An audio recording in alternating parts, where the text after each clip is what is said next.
Welcome to the Three Martini Lunch. Grab a stool next to Greg Columbus of Radio America and Jim Garrity of National Review. Three Martinis coming up. Glad you're with us. We don't know who's going to be sworn in as president on January 20th. By the end of the day, we might have a clearer picture. We'll talk about it all. We're brought to you today by ExpressVPN. Secure yourself online. Get an extra 3 months of protection free at expressvpn.com/martini. Not exactly the normal format today. We do have some good news. We've got some troubling news. We do have some crazy news, but a lot of different places to go here. Jim, as of right now, depending on which news site you go with, Joe Biden leads in the Electoral College either 227 to 213 or 238 to 213. Those who have him at 238 have said that he's going to win in Arizona. That's one that we were kind of iffy about yesterday. I thought it would inch towards Trump. You thought it would inch towards Biden. Fox News was the first one to call it for Biden. They have not backed down from that despite major protests from the Trump campaign and others. There's some rumblings online that Trump is catching up, but the official numbers still have it at about a 80 or 1,000 or so lead for Biden right now in Arizona. But that's the only state so far that has flipped from 2016. You have, several states that have still not been called. Nevada with a slight Biden lead, Michigan with a slight Biden lead, Wisconsin with a slight Biden lead, and the head of the elections there says there's no more ballots to count. So that would suggest that Biden is probably likely to be declared the winner of Wisconsin. Pennsylvania, Trump still leads, but there's a lot of those mail-in ballots apparently to count. Trump still leads in North Carolina. Nothing has changed in those numbers for a long time. Georgia says they'll be off the radar soon, whatever that means. I guess they're going to get their final numbers on the board soon. It means they're going into stealth mode. Yes. We're going to let everybody go crazy somewhere else. Alaska's technically still not called. I'd be surprised if that didn't go to Trump. And Maine's 2nd congressional district has still not been called. So, Jim, a lot to check out here. I mean, Trump was ahead in Wisconsin by about 100,000 votes for much of the early morning, by about 300,000 at times in Michigan, and then some huge dumps in both of those places puts Biden ahead in Wisconsin, and also by about 30,000 votes as of this moment, early afternoon Wednesday, in Michigan. Further complicating things are both campaigns now declaring that they've won. Biden didn't say that himself on Tuesday night, but Trump essentially got there, and he was very concerned about the states where he was ahead, but officials in heavily Democratic areas decided to stop the count and pick up in the morning. Here's what he had to say about what he thinks is going on. We were getting ready to win this election. Frankly, we did win this election. This is a major fraud in our nation. We want the law to be used in a proper manner. So we'll be going to the U.S. Supreme Court. We want all voting to stop.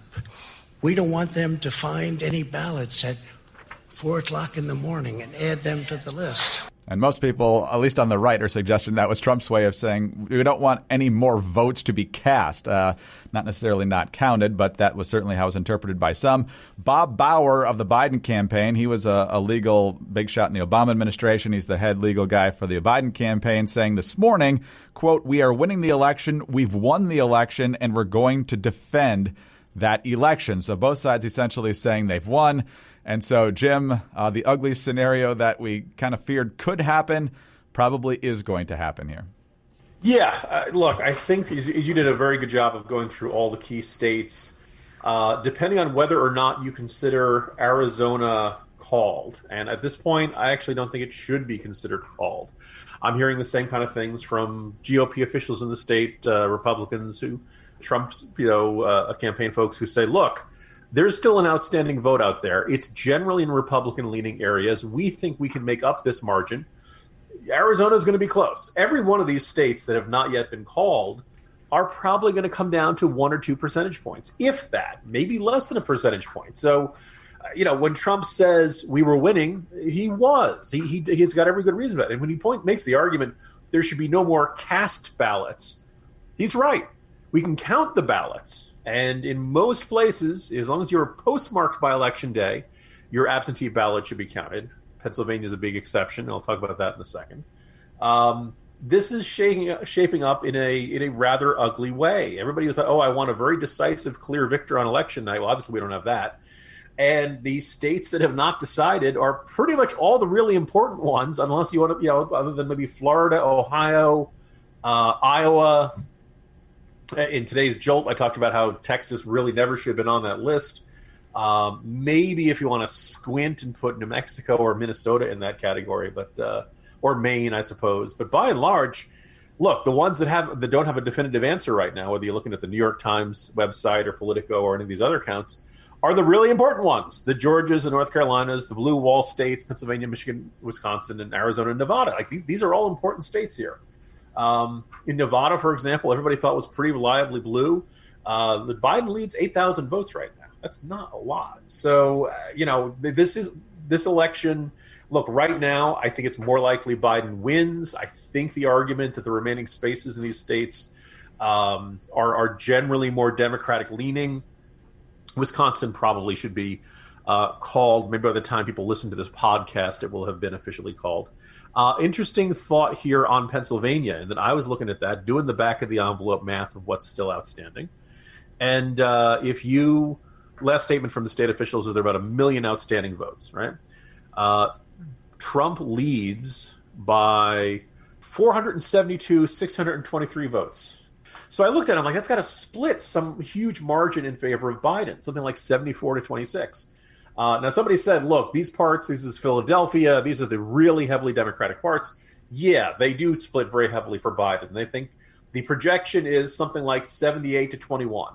So I ran the numbers on that, and that does give Biden a win in Pennsylvania. It's a really close one, about 100,000 votes. Comes down to about 50% to 48.6%. But if you change, as pointed out to me, if you change these ratios even just a little bit, if Trump gets 27% of what's left out there, he's going to narrowly win. So I don't think anybody can put Pennsylvania in that decided category. I think the upshot is we're very likely to have a President Joe Biden, but I think there's going to be a cloud over his election. I think a lot of Republicans are going to look at this and say, wait a second, why is Nevada taking a day off? Every state knew they were a swing state. Every state knew that there was going to be real high interest in this election. Every state knew there's going to be a lot more absentees and people voting early because of the pandemic factor. This shouldn't have surprised anybody. And apparently last night in Philadelphia, Greg, they took a break because they wanted to either sleep or boo Santa Claus or throw batteries or whatever it is they do up in Philadelphia. I love Philadelphia. Philadelphia listeners, you're great. But anyway, you add all this up. I think this is going to be remembered as sort of like the Kennedy-Nixon 1960 race. The Democrat will win. Republicans will be grumbling for a long time that it was stolen. As long as this doesn't lead to violence and riots, I'm fine with that. Because you know what? It's kind of nonsense that the Pennsylvania Attorney General, Josh Shapiro, went out saying that there's no legitimate way Trump can win this. He is an arsonist of public faith. The no postmark rule in Pennsylvania is horsepucky, and I could use another word. If Democrats want to play stupid games, they should win stupid prizes. If this is the way you guys want to win this election, your guy's going to have a cloud over his head, and then whatever meager mandate he won by eking it out against an incumbent president who's got a pandemic and an economic recession going on, Joe Biden, at this point, look, maybe somebody will quote this back to me and I'll look foolish, but at this moment, at right around a little bit after noon on the Wednesday after Election Day, right now Joe Biden's presidency, I'm going to say it's crippled, but it does not particularly seem strong if and whether it actually comes to pass. So, Jim, I want to go in the Wayback Machine, all the way back to, let's check the notes, yesterday. We were talking about New Jersey and the fact that they weren't going to count any in-person votes until all the mail-in votes were counted, kind of the opposite of what's happening in most other places. And this is what you said. People have been very suspicious about, I believe it's the county around Gary, Indiana, that tends to report last. And it's one of those things where whenever you have one place that's the last place to report, if you have zero results from them, and you have results from all the other counties in your state, that's when people start to get suspicious because the sense is that they're waiting, okay, how many do we need, right? If we have one county in any of these states tonight that has not reported anything when everybody else has, that's when your suspicious radar should go off. Okay, Jim. So there's obviously two different arguments here. Trump's argument, and those on the right would say this is, I don't know if it's unprecedented, but it's certainly odd, especially when you know you're a swing state, to just say, you know what, we're packing it up for the night. We're going to pick it up in the morning, especially when Trump has the lead. And in most of these states, Democrats control the state government, and they certainly do in these areas that haven't counted. We saw it in Wayne County. We saw it in Milwaukee. They had some precincts reporting, but then for large swaths of the night, nothing came in. So it feeds into this idea that they're waiting to see how many votes they need. The other side, of course, is the Democrats in this case saying, look, we told you from the get-go that the in-person voting on Election Day was going to skew towards Trump, and that the mail-in ballots, which take a long time to eventually count if the state doesn't already let you do it before Election Day or earlier that day, those are going to trend towards Biden, and that's what we're seeing now. So who's right, who's wrong, or are they both nuts? Well, one of the arguments you're seeing folks point out, which is a fair one, is that in these three blue wall states, there was a push to some jurisdictions, some states count their ballots well before Election Day. Florida is one. So it's one of the reasons why Florida was the first and quickest to have the results. And oh, by the way, for all the grief the state got about the 2000 recount, could we point out, let's give a little bit of a round of applause to the Sunshine State out in Florida for getting its count clear, well done, quickly, with clarity, and unless, as I could tell, no major allegations of shenanigans or things like that. Ohio, which was an important state back in 2004, also managed to get its count in relatively quickly. So, look, there are some. The fact that this can be done in these states indicates it should be able to be done in just about every state. Now, some other states like Maine, they don't even begin counting the votes until after the polls close. Now, some people might say, oh, that's fair, that's great, that's the best way to avoid anything. But this means your count's going to be late. So just recognize that is the cost of this. In those three blue wall states, there was a push to change the law so that they could start counting the vote that was coming in early, all the early absentees and in-person early votes, count them before Election Day. Republicans in the state legislatures opposed that. This is the consequence of that. So if you want to, throw some brickbats at Republicans in the state legislature, you can do that. But that having been said, and by the way, also, if you're worried about the idea of them like manufacturing gobs and gobs of votes in these states, the good news is that there are poll watchers. There are Republican poll watchers in most of these places. And if the state party, if the county party, if the people on the ground aren't objecting to something, it probably means that there's no shenanigans going on, right? That this would be their job, right? This is, if you're a poll watcher on the Republican side, you have one job, which is to keep your eyes open for anything that doesn't look good. Now, it's worth pointing out, in some parts of Philadelphia, they kept the poll watchers very far from where the ballots were being cast. So it's like you were poll watching through binoculars practically. It wasn't really effective poll watching. And the other thing is that in various places in Philadelphia, we talked about yesterday, there were people who were putting up signs right next to the door to the polling place. That's a violation of Pennsylvania state law, right? So there were some shenanigans going on. Not large scale, not the sort of thing where you'd say, oh, okay, this is going to swing 1 million votes. But it is the sort of thing where this is I think if there's any state where people are going to be claiming this was not a legit result, this was too much mischief going on, it's going to be Pennsylvania. And it's going to be Pennsylvania because of things like this. But by the way, I don't think anyone who in these polling, goes into a polling place undecided for president, sees a sign encouraging them to vote for Biden right by the door, and then decides because of that. That having been said, there are election laws, and it's disturbing that, some people who were setting up the polling places did not enforce those election laws. And again, I think that Josh Shapiro is just a one-man wrecking ball for faith in the system. And he ran for the wrong job. If he wants to be a cheerleader for the Democratic Party, go run to be state party chair. Don't run to be the state attorney general of Pennsylvania. No, that's exactly right. There was a massive dump of votes in Michigan today that some folks said was about 140,000 for Biden and none for Trump. So I don't know if that actually happened. There were screenshots. I do have an update on that, Greg. Okay, so go here's ahead. the thing.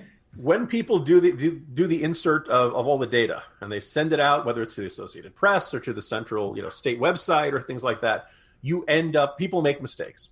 Apparently there was some traditionally deep red county that went blue, and a bunch of people looked in Michigan, and people were like, wait, that doesn't make any sense. No, it just turns out they transposed the results. They put the Trump vote total in the Biden column. They put the Biden vote total in the Trump column. They went, they fixed it, that got changed. In the case of the 150,000 votes that came out of nowhere, that was an extra zero. There was an extra. The decimal point was over in the wrong space. It was not 150,000. It was 15,000, which you might still think is weird, but at least now we're within the realm of conceivable possibility. So people make errors. By and large, those are good faith errors, I think, although some people might wonder how often they go in the other direction. And if you look at it, you add it up, you run the numbers. So far, there's no indication that somebody's manufacturing massive amounts of fraudulent votes or something like that. That having been said, this is a circumstance where we need a lot of faith in the system, and there are a whole bunch of people who are behaving irresponsibly. Not just people who decide, yeah, we're going to call, we're going to go, we're tired, so we're going to stop counting the votes. Yeah, exactly. Yeah, you got to take a nap. Yes, sleep the day before or whatever. But keep doing the job. It increases faith in the system. So you just heard that sometimes there are computer mistakes, computer problems. Well, the last thing you want is to have your computer privacy compromised, whether it's on election day or any other time. And that's where ExpressVPN can be a huge advantage to you. It protects your privacy like you do keep your privacy in any other way, closing the blinds, closing the curtains, whatever. But did you know that your internet service provider, whether it's Comcast, Verizon, or anybody else, knows every single website that you visit? And what's worse is that they can sell this information, and they often do, to ad companies and tech giants who will then use your data to target you. ExpressVPN puts a stop to this. It creates a secure, encrypted tunnel between your device and the internet so that your online activity will not be seen by anyone. You should be using ExpressVPN on all your devices because it works on everything. Phones, laptops, even routers. So everyone who shares your Wi-Fi can still be protected even if they don't have ExpressVPN. And the best part is using ExpressVPN is as easy as closing the bathroom door. You just fire up the app, click one button, and you are protected. ExpressVPN is the world's #1 rated VPN by CNET, Wired, The Verge, and countless others. So, if you're like us and you believe that your online activity is your business, secure yourself by visiting expressvpn.com/martini today. Use our exclusive link, expressvpn.com/martini, and you can get an extra 3 months of protection free. That's expressvpn.com/martini. All right, Jim, we still have to get some clarity in the presidential race. We still need some clarity on the Senate races as well, but we're happy to report, at least at this point, that things are looking better than both of us predicted yesterday. Some of the Republicans in competitive races won easier than we expected. Lindsey Graham won by double digits, despite $100 million being pumped into Jamie Harrison's coffers. Your dad, once again, has had his ear to the ground very effectively there in southern South Carolina. Steve Daines wins in Montana. Joni Ernst wins by a handful of points in Iowa. Dan Sullivan hasn't been called yet in Alaska, but I don't see any reason so far to think that that won't happen. If that's the case, along with the Tommy Tuberville pickup in Alabama, should be 48-47 Republicans, 2 flips for the Democrats, Kelly in Arizona. I don't think that's in much contention anymore. Trump's much closer to Biden than McSally is to Kelly. And Hickenlooper, as expected, beat Cory Gardner in Colorado. We still have other races that are yet to be called. You were all over Twitter last night saying, why can't North Carolina declare Tom Tillis the winner? There's only a few precincts left, and he's up by 100,000 votes. We'll talk about the pollsters in the final, Martini, and how bad they were, Jim. But Susan Collins might be the biggest example of that. If her numbers hold up right now, she's over 51% in Maine. And so even the ranked choice, if that holds up, won't affect her. She's going to be back for 6 more years, which is huge. And then in Georgia, we know that the Kelly Loeffler, Raphael Warnock race was always going to go to a runoff. There were way too many people in that race. That's the Johnny Isakson seat. That's kind of the free-for-all. And then the other one that was already up, that's David Perdue against John Ossoff. Perdue is ahead by more than 3.5 points. But in Georgia, you've got to get a majority. Right now, he's got 50.67 with 94% reporting. And based on what we're hearing, a lot of that is probably from predominantly Democratic areas. So if he clings to 50%, he's just barely going to do it. But that could also be headed to a runoff. So Cocaine Mitch, who won handily last night, is he going to have a majority? At this point, Greg, it looks like he will. Greg, look, you and I have talked about what a lousy year this has been. And as, Reaganite, traditional conservative, not necessarily Trumpy Republicans, but who try to give the president credit when he deserves it and criticize the president when he deserves that too. Greg, I'm feeling terrific. This turned out real, because look, Trump may not win, but this was not the blue wave. This was not the stunning rebuke. This was, no one's going to be singing about the praises of Joe Biden's political genius of hiding for the last couple of weeks. Trump is probably going to lose by a very small margin. He won Florida. I mean, he won Florida's Latino votes, or by saying to move the. I should say he didn't win.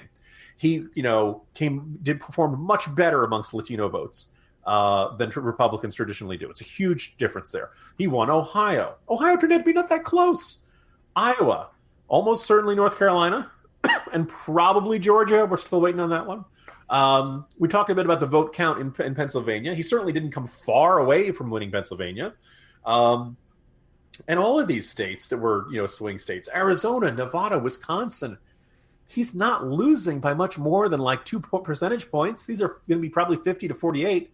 And right now, as of this conversation, the popular vote, which Democrats like to talk about so much, is splitting 50.2 to 48.1. Now, it may get bigger. California traditionally has a whole bunch of votes that pile in there, but this is not the blowout that people were predicting. There are a lot of depressed Democrats walking around today.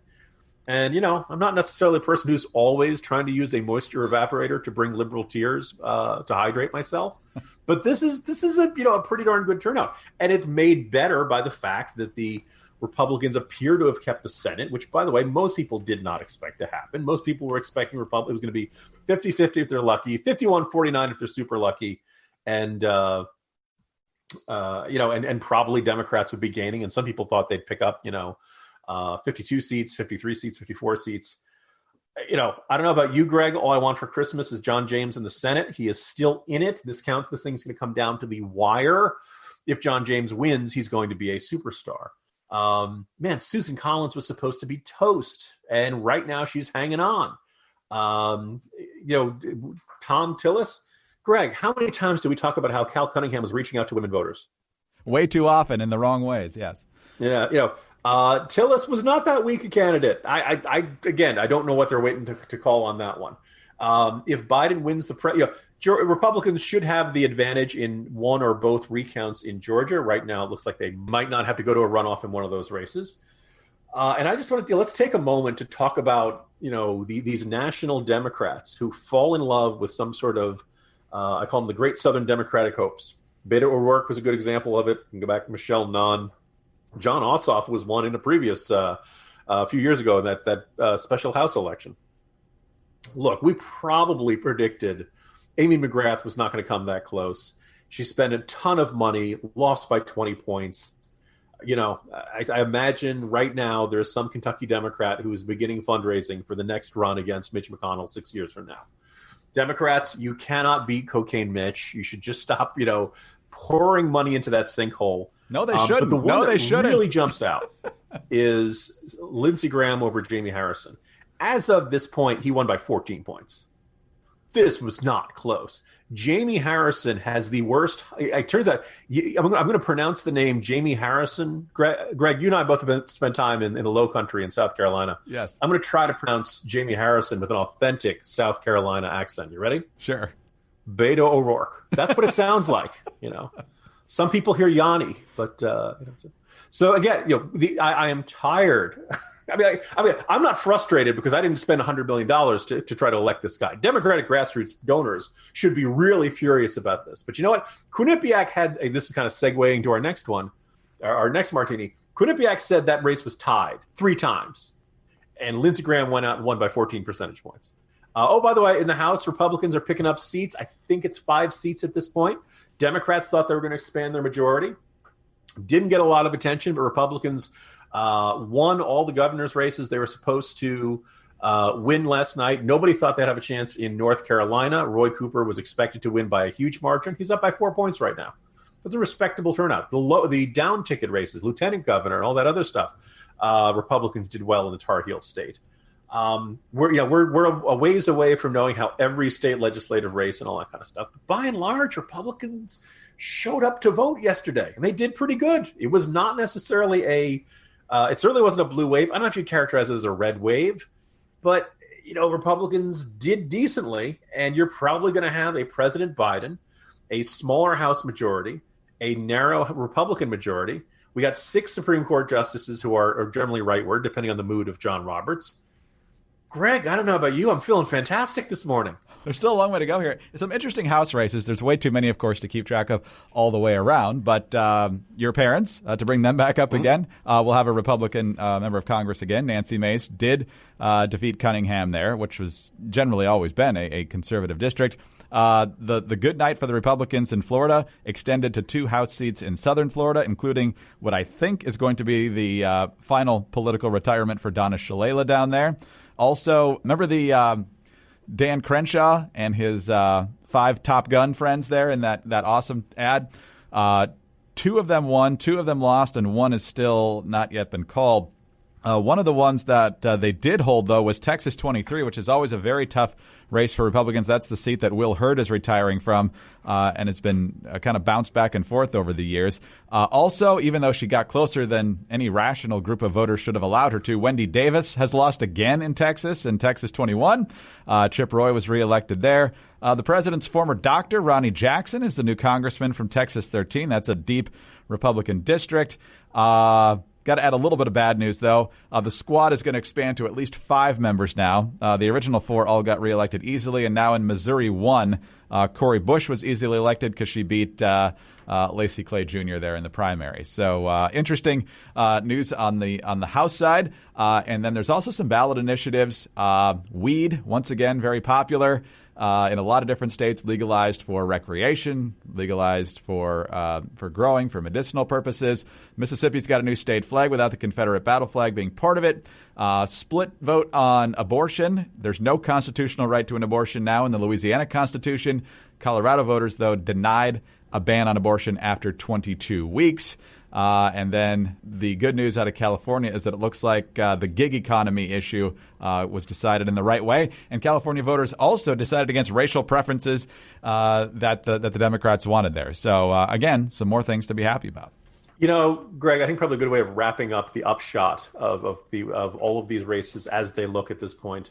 Michael Scherer is a pretty sharp guy. I think he writes for Time. Yes. Oh, he's now at the Washington Post. I used to be with Time. And he summarized it, look, if Biden wins, Speaker Nancy Pelosi is going to have a huge uphill climb to hold the House in 2022. And they're not likely to be a Democratic Senate anytime soon, which means the Democratic dream of unified government and whatever your priority, whether it's single payer, the Green New Deal, repealing tax cuts for the rich, that dream is dimming. Greg, I don't know about you, but there are like 4 things I love in this world. My faith, my family, my friends, and this tweet. Oh, my God, light doesn't do it. Shit, you're telling me that, the Democrats have a really tough uphill climb for the 2022 midterms?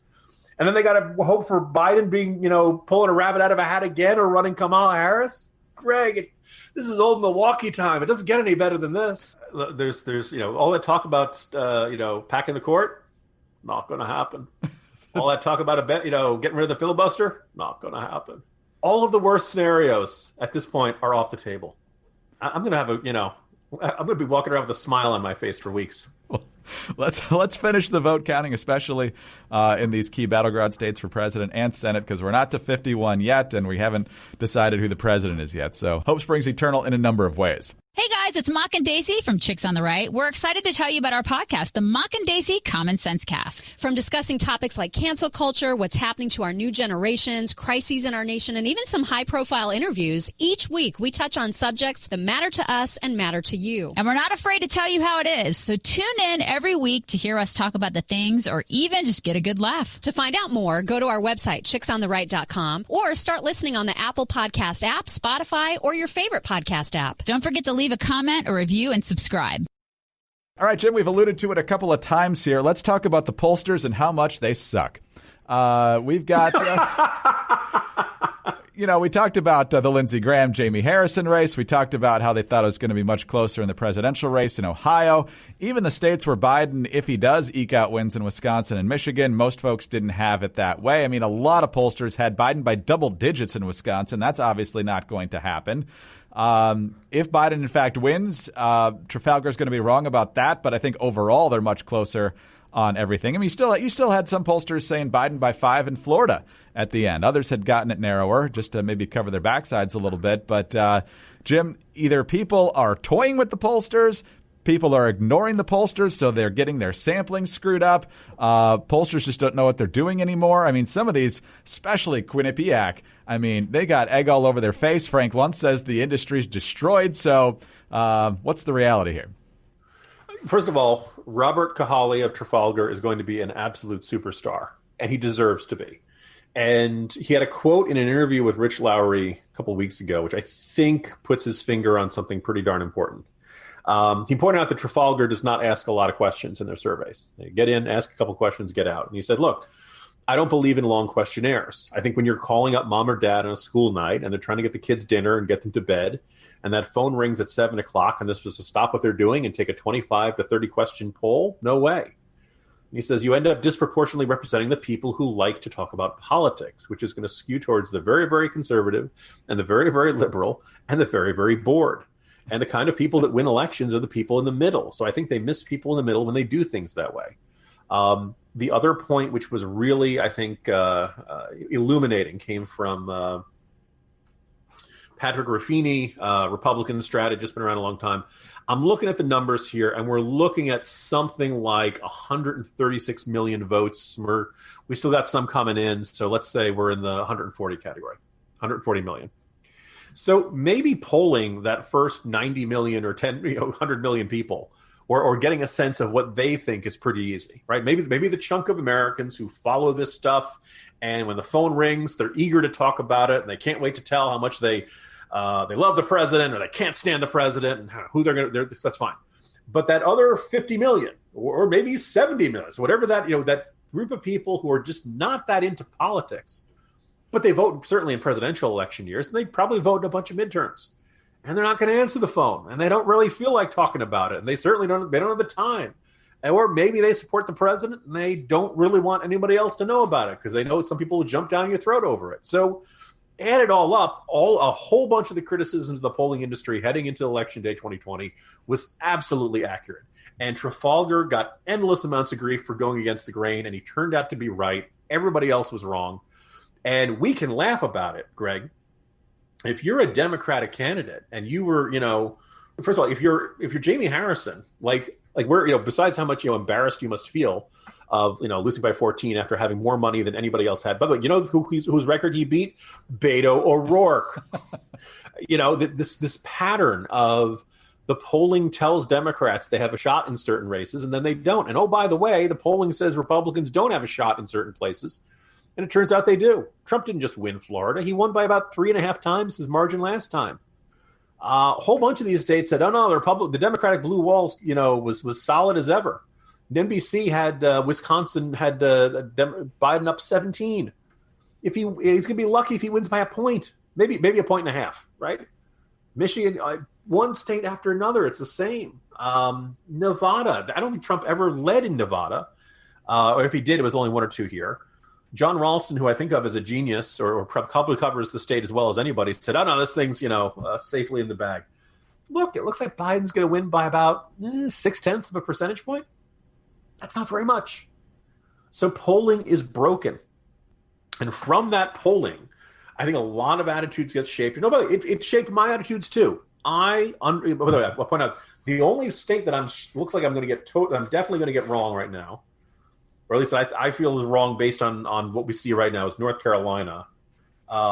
We talk about Arizona's up in the air. I could see Trump winning Arizona. But by the way, when you end up having states down to 10,000 votes, 20,000 votes, I'm not sure it's that stunning to see things go the opposite way of you expect. But anyway, look, the narrative of this year was that Biden was cruising towards a demolishing of Trump, that this was going to be the blue wave. This was going to be, once again, the Republicans were going to be, forced back into being a rump regional party. No, right? The national popular vote numbers were what? 9 points, 10 points, 11 points? At this point, it's 2 points. Not a single pollster should be hired by any campaign until they can prove to somebody, no, we've accounted for what we got wrong this time and in 2016. By the way, we should point out that they actually got better in 2017, 2018, and 2019.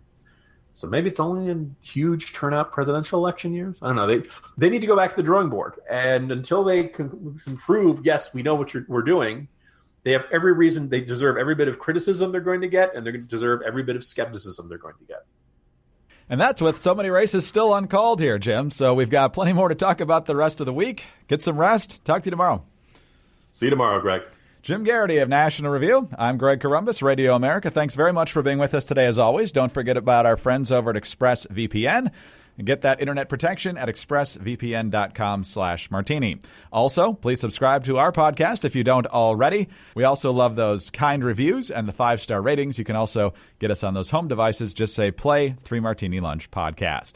Get some sleep yourself and join us again on Thursday for the next 3 Martini Lunch.